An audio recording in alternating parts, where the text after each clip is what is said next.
அதுக்கப்புறம் ரேண்டி ஆர்டன் என்ன பண்ணுவாருன்னு கேட்டிங்கன்னா 2 கவுண்ட் அடிச்சதுக்கப்புறம் ரோப்பில் தூக்கி காலை வச்சிருவாரு. அதுக்கு பார்த்து கடுப்பாயிடுவாரு ட்ரீ மேக்கர். அதுக்கப்புறம் என்ன நடக்கும்னு கேட்டிங்கன்னா இவங்க 2 பேரோட மூவ்மெண்ட்டும் வேற லெவலில் இருந்துச்சு. ஃபர்ஸ்ட் மேட்சை உண்மையிலே தரமான மேட்சஸாக கொடுத்துருந்தாங்க.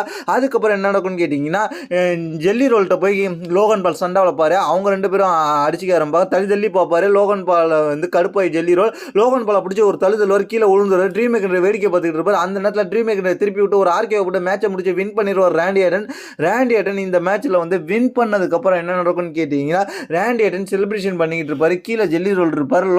ட்ரீம் மேக்கர் படுத்து கிடப்பாரு.